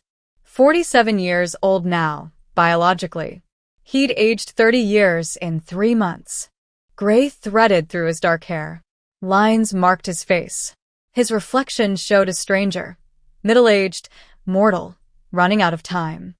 But alive. And so was everyone else. He found them in the nursery, though calling it that felt wrong now. The cribs were gone, replaced with playmats and toys. And in the center of chaos, 3 toddlers who shouldn't exist. Ethan stood at the window, pointing at birds. Dada, look. Fly. Olivia was stacking blocks, her tongue sticking out in concentration.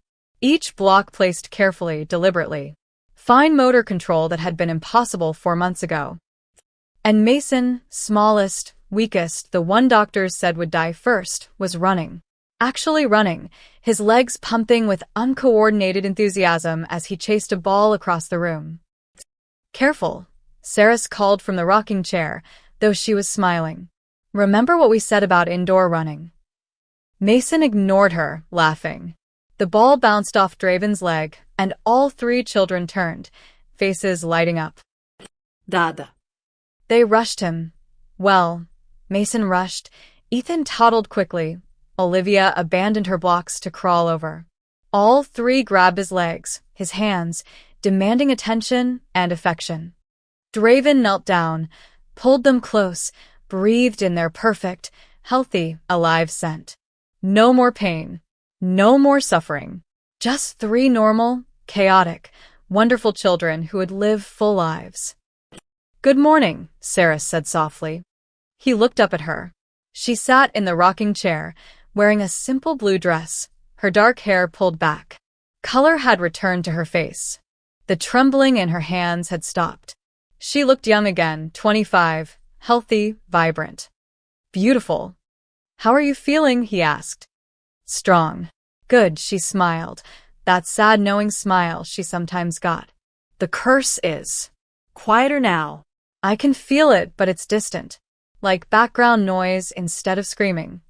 "Good," he stood, Mason still clinging to his leg. "Any pain?" Some.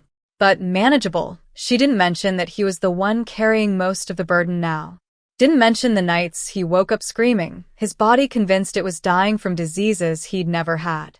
Didn't mention watching him age decades in weeks. They didn't talk about it. What was the point? "Mr. Cole?" Marcus appeared in the doorway, tablet in hand. "The council representatives are here. For the evaluation." Draven sighed. Right. "Tell them I'll be down in 10 minutes. The evaluations had become routine. Every week, council representatives came to examine the children, document their progress, verify that King's blood right had been legitimate. They tried to fight it at first, the tribunal dragging on for weeks. But then Draven had performed the ritual, aged 40 years overnight, and suddenly no one wanted to challenge a vampire who'd voluntarily given up immortality. Martyrdom was powerful currency, even in vampire politics. "I'll handle it," Sarah said, standing. "You should rest." Ai fine. "Draven." She moved closer, placed her hand on his cheek. The touch was gentle, careful. "You're aging faster than normal humans. Dr. Chen says the curse is accelerating your biological clock. You need to rest when you can." Later, after the evaluation, she started to argue, then stopped. 3 months together, and she'd learned when pushing was pointless. Fine. "But I'm telling Dr. Chen you're being stubborn again. I've been stubborn for 300 years. Not stopping now."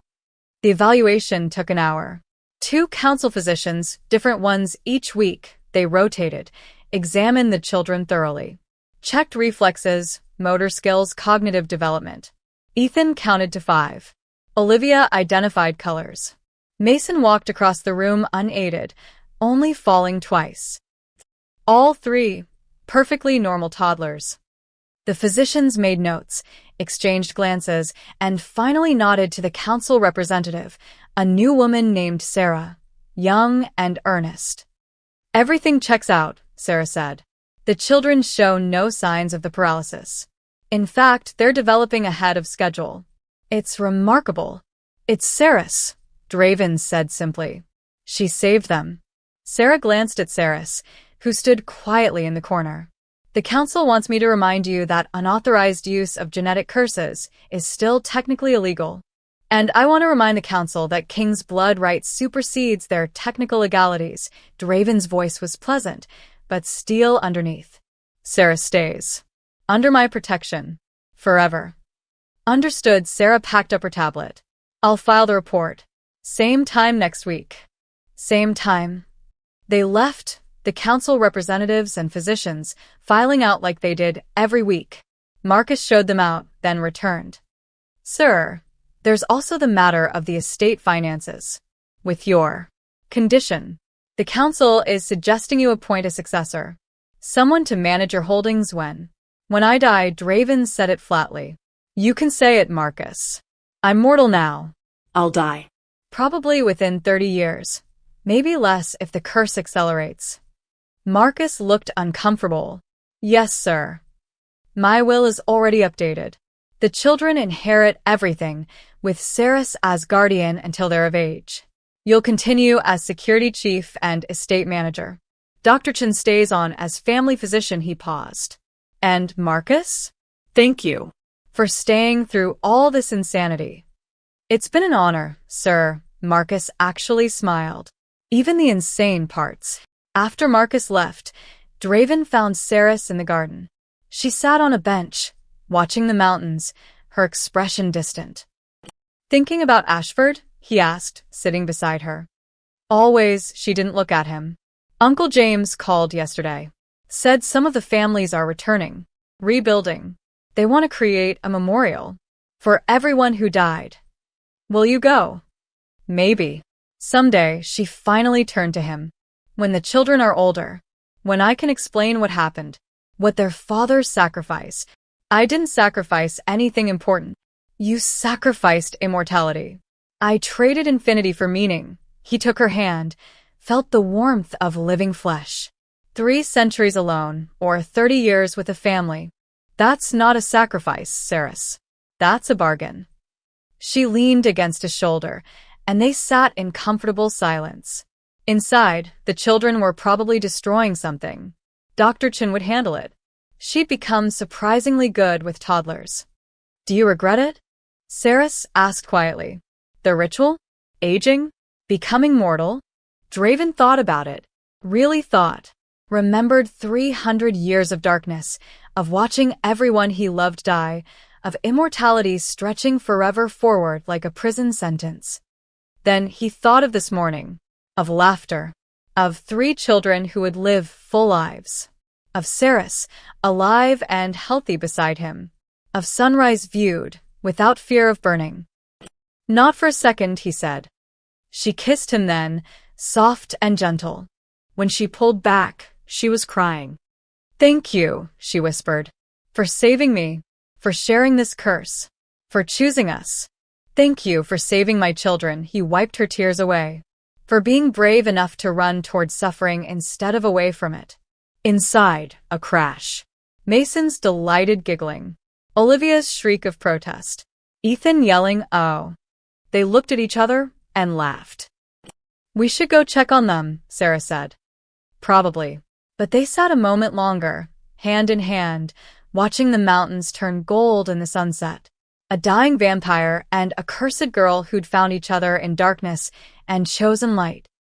The most feared vampire in history had sacrificed eternity for 3 children who could finally pronounce his name. They called him Dada now. And he'd never heard anything more beautiful. Inside, 3 toddlers played and laughed and lived, perfectly normal, perfectly healthy, perfectly loved. The curse remained, quiet but present. Draven carried most of it, aging year by year, mortality counting down. But he carried it gladly. Because some things were worth dying for. And family, loud, chaotic, impossible family, was worth everything. Even forever. The end.